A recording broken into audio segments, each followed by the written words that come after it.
Our speaker this evening is the Commissioner of the State of Massachusetts Department of Agriculture Resources, Greg Watson. And if any of you remember, Greg was the Commissioner of Agriculture, bridging the Dukakis administration and the Weld administration. So he has been Commissioner of Agriculture for a prior term, and then he took a little time off and did some pretty cool, pretty interesting stuff. I'm going to let him tell you about that. And now he's back, and now I think we're all pretty energized by having somebody who shares our values and our entrepreneurial spirit and really knows what we need to make agriculture successful in a rural economy. So Greg, welcome.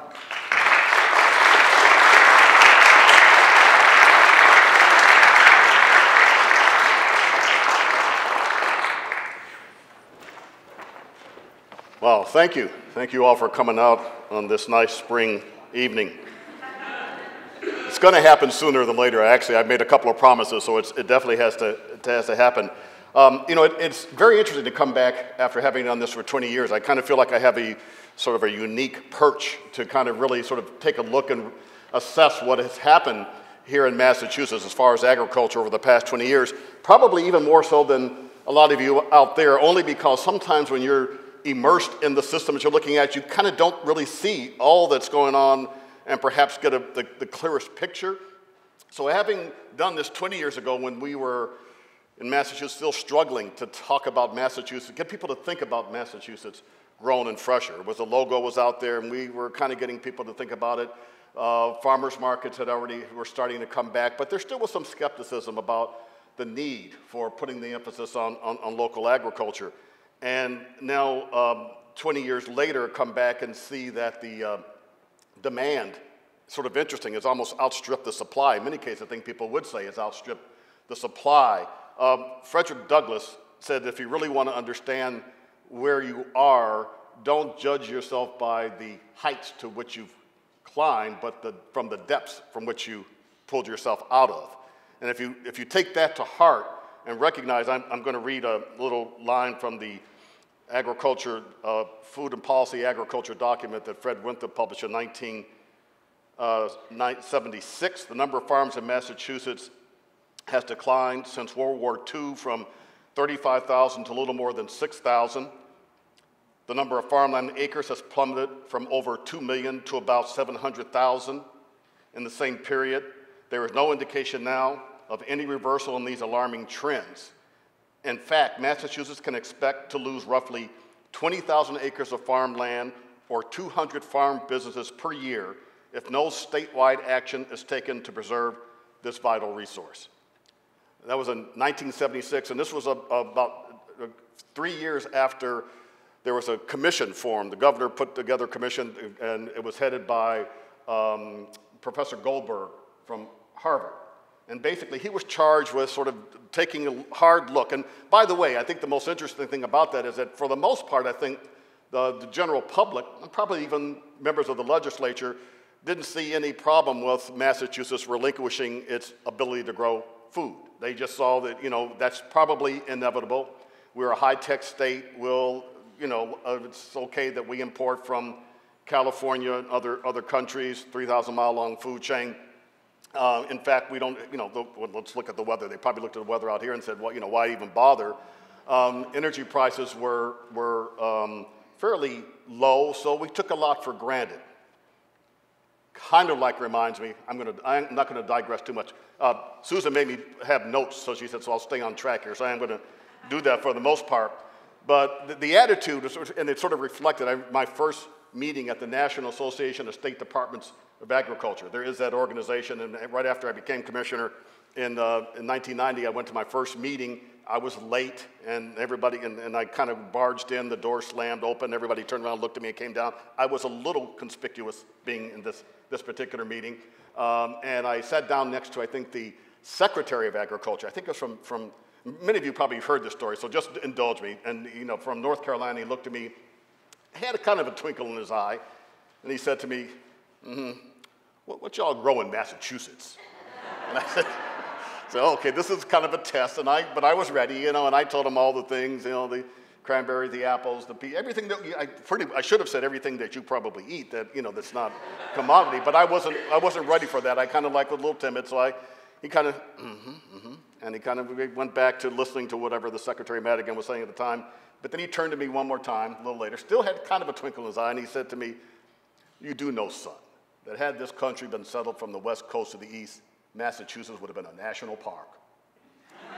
And if you stop and think about it for a second, there was a lot of logic and a lot of sense in that. Had we had time to think about this and done it the other way around, we certainly would not be 6 states, and probably would not be we would be, it'd be great to go visit. Anyway, that was sort of the attitude, but Fred Winthrop, who was commissioner at the time, taking the Goldberg report, said, you know what, it's a crime, it's a shame to allow this to happen. So he took the findings from that report and turned that into the 1976 Policy for Food and Agriculture, which I believe was the first time that an individual state took it upon itself to issue a policy to try to revitalize, so to rescue itself, really, because we were hemorrhaging very badly. Now, that led to a number of programs, among others, the Agricultural Preservation Restriction Program, the APR, and again, with the idea and the goal in mind that seeing that things were bad, what we have to do is make every effort to preserve every stitch of prime agricultural land in the state, if possible. So that became a priority. The other thing is we realized that it didn't make sense to just preserve agricultural land. That's important in and of itself, but the idea is you want to preserve vibrant and robust farming operations. Farm land, but farms. And so therefore the emphasis, and again, by the way, this report focused primarily, and this is important for the discussion tonight, on things that we could do as a state. Maybe, they could be enhanced if the feds came in and played a role, but to some extent, the feds weren't absolutely necessary. What could we pull ourselves up by our own bootstraps? And that also then, the assessment in that Goldberg report said a re-emphasis or an emphasis on direct marketing. It was sort of clear that the wholesale market, although vital and important, didn't work as well for certainly the small family farms in Massachusetts or probably New England as it did for their larger farms coming in with bulk and a lot of volume coming in from other parts of the country. So the emphasis on direct marketing was emphasized as a way to enhance the economic viability. Now, it almost seems obvious, too obvious today, but I will tell you that back then, starting urban farmers markets was not the easiest thing in the world. So it did take a little bit of effort. It took a little bit of support on the part of the state. That policy, by the way, the 1976 Food and Agriculture Policy, was only about 24 pages, like a little thin thing, orange cover, I don't know if anybody ever saw it, but it was a powerful tool in terms of just giving people direction, giving the sense that people cared about agriculture and that we needed to do everything we could to revitalize it. Now, here we are at sort of a crossroads, coming back here now in 2013. It's almost like we are, to quote Pogo, was one of I've got a couple of favorite philosophers, Pogo is one of them, is that sometimes because we're faced with insurmountable opportunities. We're a little overwhelmed by what we see in terms of the demand and what's going on, but we also sort of lack a little bit of coordination. Maybe we need to revisit that vision. So I don't know how many people are aware of the Massachusetts Food Policy Council. Anybody ever even heard of that? Some people have, but see, most people haven't. And this is important because we're kind of visiting that process to reassess where we are now in 2013. And is a strong sense that we need a comprehensive strategic plan for the Massachusetts food system, given now that there is this great deal of emphasis on the buy locals. And by the way, the buy local phenomenon, from my humble estimation, is not a fad. And what we're seeing in terms of this fire and this burning interest in local agriculture, which is something that I hope everybody understands is here, and I really do believe it's here to stay for all sorts of reasons, because of the connection that people have made, very strong connection between local agriculture, fresh, nutritious fruits, vegetables, meats, eggs, etc., and health and well-being, wellness, and preventive measures to health, an approach to health that we haven't had before. As a matter of fact, one of our strongest allies now that I didn't have back in 1990 is the Department of Public Health. when they hold meetings on, and recently on wellness and chronic disease prevention, they want to make sure that the Department of Agriculture is at the table and we talk about what we're doing, not only with our direct marketing efforts like the markets, the community-supported agriculture, but farm to school and other programs like that. So we're sort of at a pivotal point, and I think we really want to make sure that more people, it's kind of been a fairly small, closed group, but we need more inclusiveness in sort of thinking about the future for Massachusetts agriculture, because it's, and to feed into a larger vision, which could be New England. So think about this for a second, because some folks have already started to say, as you think about this, what's one of the best ways to do it? Well, what's the potential? What could we do? The last 10 years, when I've been out of agriculture, I've been working in renewable energy. And one of the things that I found that was very helpful was for us to kind of get a sense of how much of our energy needs could be met from renewable energy. And could we use that as, if not setting the goal, but at least having people understand what the opportunity, what the potential is for doing this. And we had some fairly ambitious, still do have some fairly ambitious goals for renewable energy in Massachusetts, because we recognize that we could, 2,000 megawatts it could do with wind and solar, biomass, not all of that has come to fruition, but it certainly is out there. What about agriculture? Again, how much do we provide right now? That's a sort of an interesting question. What do people think? How much of our food needs are met locally right now? 12? 12%? 3? Well, so it's interesting, because that's a very important question, and now my friend here said this with quite a bit of authority, so I'm not going to question this 12, but just for the sake of argument, let's just say, it's still, do we really know for sure? We probably, when I was commissioner before, everybody said 15%. And, it might be, so somewhere in that vicinity, right? But, it's probably like that other number that I'm going to ask you.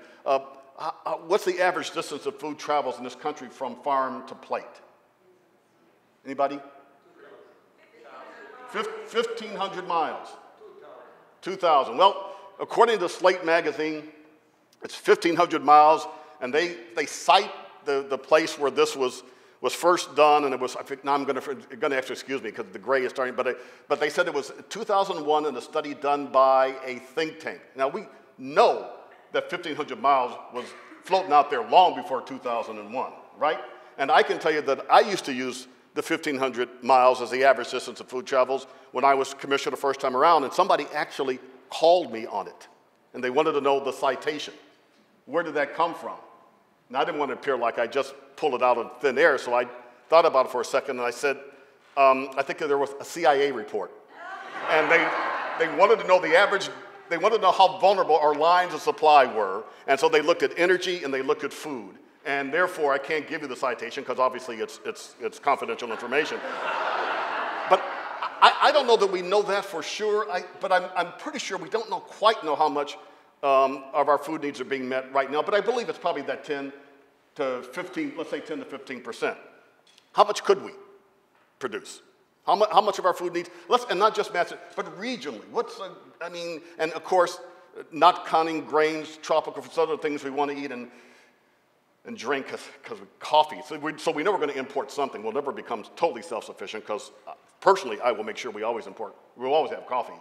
But what do you, and this is, I'm basing this on Professor Donahue at the University of Massachusetts, has done more than just a sort of cursory back of the envelope calculations, but he's come up with some pretty numbers about what we could meet in terms of our food needs regionally. Just wild guess. Not wild, but probably, 50, once again, see right there, 50 to 70%, putting about 5 million acres in production. And remember, Massachusetts had almost 2 million back right at the end of the Second World War. And Donahue goes into sort of breaking down what that could be. And again, there are all sorts of obstacles, challenges, maybe even reasons why that won't happen. But I think what the point he wants to make is it could happen. And that is something that we could do. And it sort of shapes your thinking about what's possible. And in this day and age of, and I try to avoid the apocalyptic sort of scenarios, but climate change is out there. Climate change is, I'll put it this way, I believe, I'm convinced, I won't even say believe, I'm convinced that climate change is real. it gets very scary when we talk about adaptation because we do know that nature will right things to make the system work.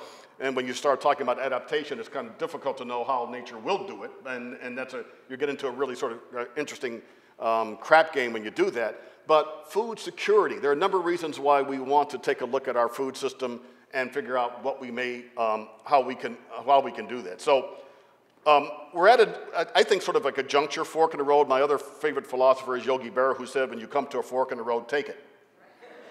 Now, he probably was in the Berkshires when he said that, because we do know that all roads in the Berkshires lead to good, healthy, nutritious, locally grown food. So you do want to take the fork when you go down those roads. So Yogi was sort of ahead of his time when he did that, but we do have some choices that we're going to be able to or need to make. And I believe that Massachusetts, and New England to a certain extent, but I think Massachusetts more so than others, one, because we have both agriculture and we've got people, we've got the market. So we're doing some things that probably they can't do and aren't doing in places like Vermont and New Hampshire, because they do have the land, they've got the agriculture, but we've got a combination of things that puts us in a very pivotal position. And I do think, and I'm just going to go out on a limb here, that what's happening here in the Berkshires and across Massachusetts is a view on the future of agriculture. Now, I'm not saying everybody's going to switch. I'm not saying everybody in the Midwest, but I'm telling you this is more of the direction that agriculture, food production, food systems have to take shape and look like if we're going to continue to feed ourselves in the future. And so what is that? I mean, obviously, we do know it's diversified.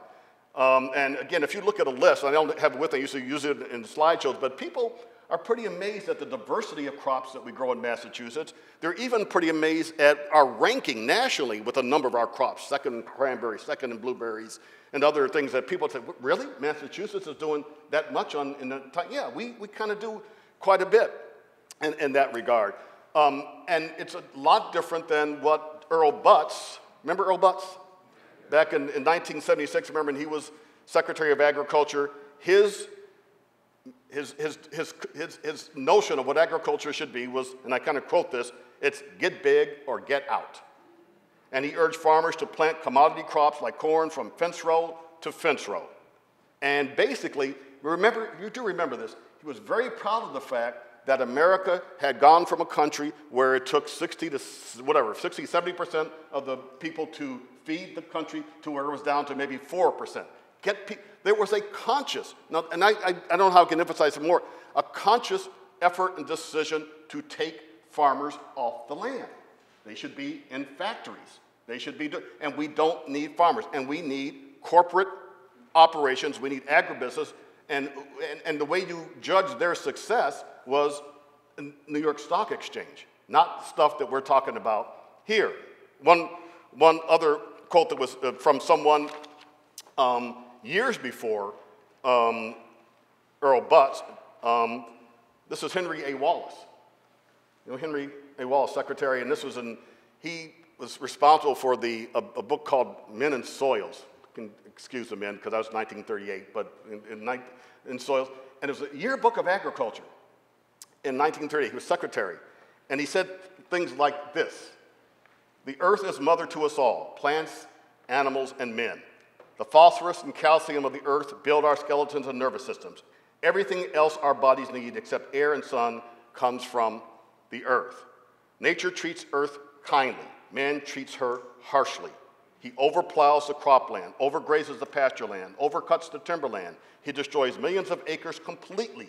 He pours fertility year after year into the cities, which in turn pour what they do not use down the sewers and into the rivers and into the oceans. The flood problem, insofar as it is man-made, is chiefly the result of overplowing, overgrazing, overcutting of timber. And then he says, we know what can be done, and we are beginning to do it. As individuals, we are beginning to do the necessary things. As a nation, we are beginning to do them. The public is waking up, and just in time, in another 30 years, it may be too late.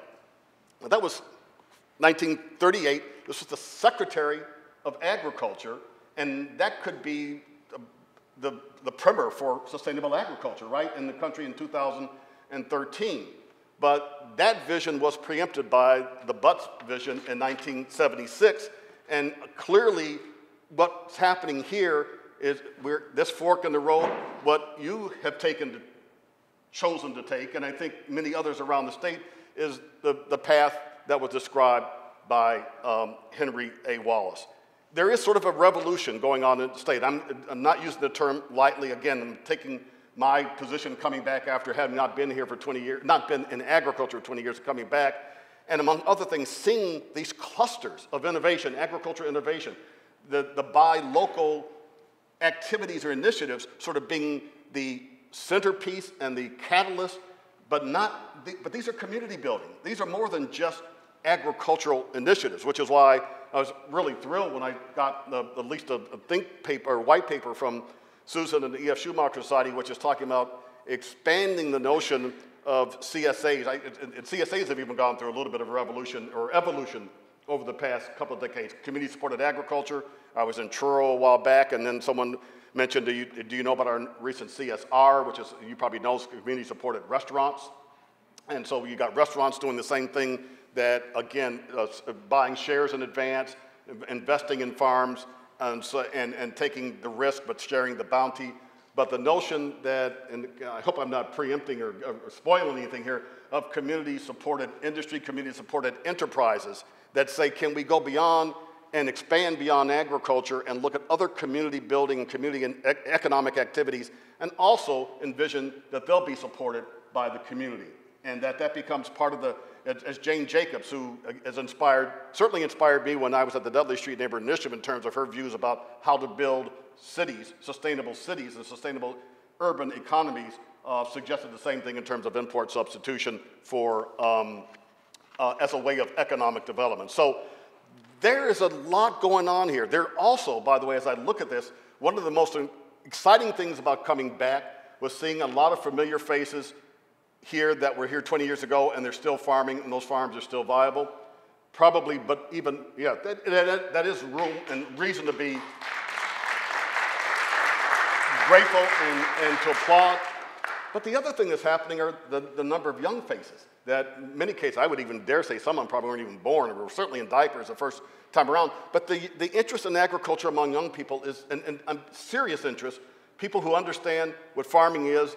It's not a sort of a romantic version of it. They've interned, they've worked on farms, they've even come from family farms, but there's this intense interest to get back on the land. And it probably is here too, but I can certainly speak to Southeastern Mass, where there's a group that holds young farmer nights. They get together, they talk about access to land, they talk about what's needed in terms of business training. They've got a group now, they're about 65 of them strong. Some of them are actually already farming.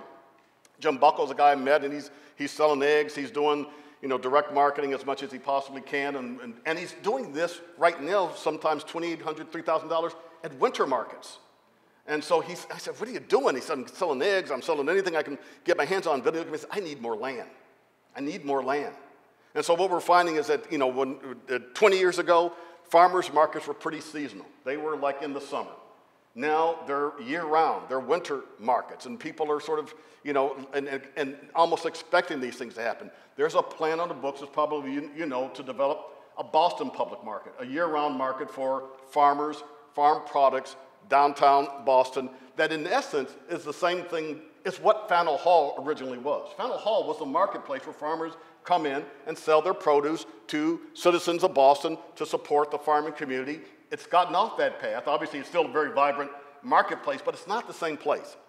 And so now this Boston public market, year-round, winter market, still in the planning process, but it's something that could start to turn around and again sort of give a brand new face to agriculture here in Massachusetts. So I'm saying this to say that it's a very exciting time, but getting back now to getting back to the potential, what we could do, the 50 to 70, what it's going to take.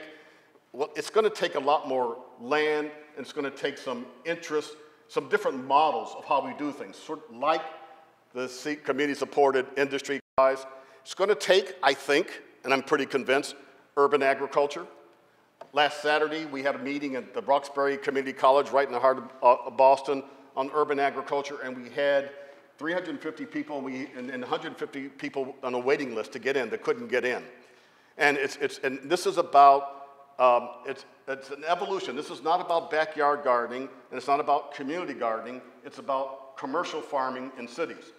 Mayor Tom Menino and the Boston Redevelopment Authority have just issued something, a draft Article 89. It's a zoning ordinance that will enable and permit commercial farming within the city of Boston.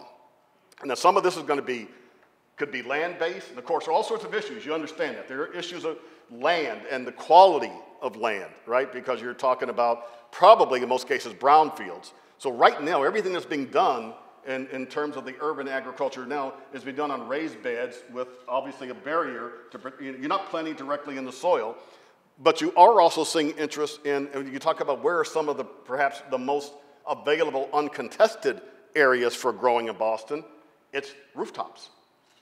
And you've got a lot of flat land property and a lot of flat area throughout the city of Boston. We actually have one on the board that's about ready to go, a project called Higher Ground, and it's on the Boston Design Center. It's an open air farm in the Seaport area, District of Boston. And here's the interesting thing. Now they're raising capital, they've got to do that, and they've been pretty good at that. They haven't, but they also needed some money for their operating expenses.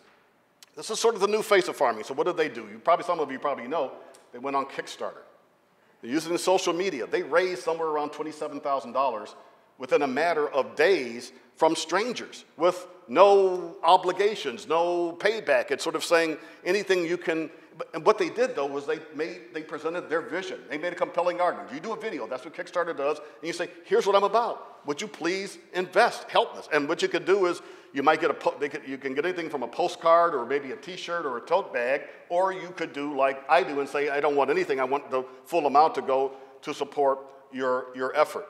There's another company, Lufa, which is a Montreal-based company. They're a little bit more high-tech, and they're looking for somewhere in the vicinity of 50 to 150,000 square feet of roof space for greenhouses. In New York City, there are places where that's already happening.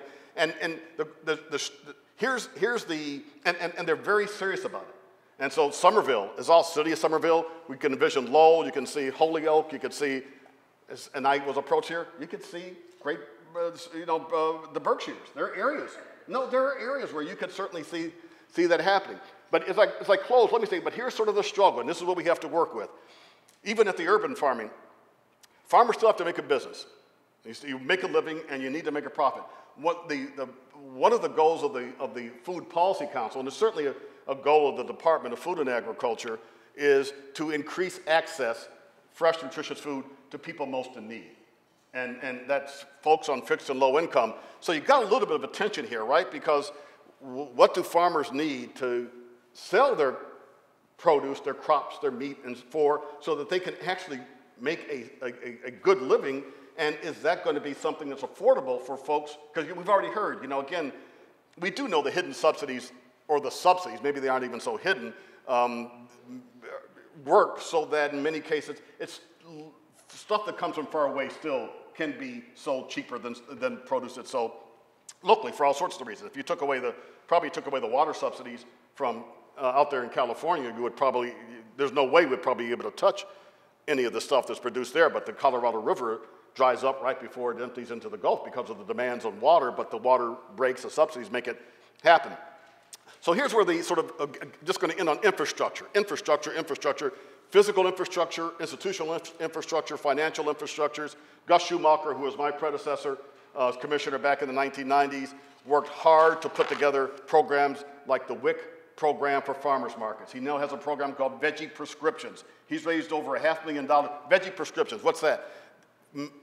Health centers and physicians come together realizing one of the best preventative measures they can offer for families, children who are either obese or have other types of nutritional or health problems is to literally prescribe fresh fruits and vegetables.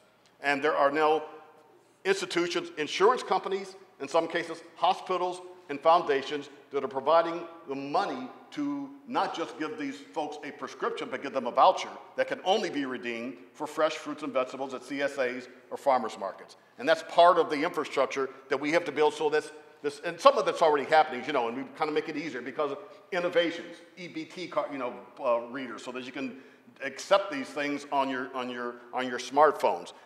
This is kind of the changing face. This is what's going to make, I think, I'm just like throwing this out there, and people can push back, is what's going to allow us to do the things that are financially responsible and rewarding, but also socially and morally what we should be doing. So the two don't have to be incompatible.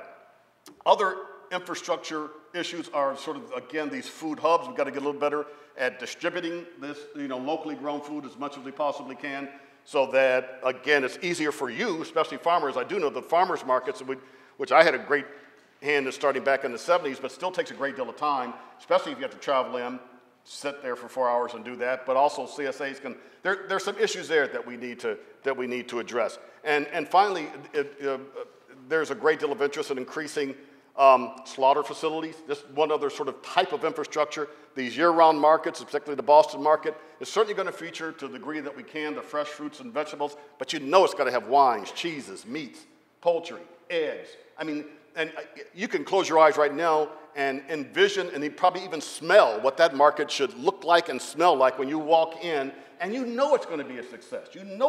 That having those, now the only thing I'll ask of you here, most of you sitting here, is allow me a little bit of slack, because this idea is so good that some of our colleagues in New England were asking, might they actually have a booth? Maybe we'll do a Harvest New England so we can invite our friends from Vermont and or New Hampshire to sort of share some space. Well, you'll do that, right? Because we're kind of like one big region. We'll do that. It's a very exciting time. And again, for me to come back and after being away for me, it was a long time, 20 years, and see what's happening, it's important for me to let you know, although, again, you probably already do know it because you're smart, but again, on the ground sometimes, you don't have the time or maybe even the perspective. That's why they put me up on this thing, which is the perspective is down, to really understand what you're doing, what you're in the midst of, what the potential of this is, and that we are leaders in the new agriculture for the 21st century. I really believe that. I want to work with you as long as I possibly can to realize that full potential, whether that's 40, 50, 60, 70% of our food needs, and in the process, restructure. This is a revolutionary economic activity. And again, any support, continued support for the work that's going on at both Schumacher, the New Economy Center, because that's where the thinking is happening, and it all begins with a vision, practical visionaries is really what that's all about, and really what we have here. So I thank you for being so gracious and for welcoming me back, for taking the time to listen to this. Hopefully, some of it sink in, but I would welcome any comments or feedback or throwback. But thank you very much for coming tonight. Thank you.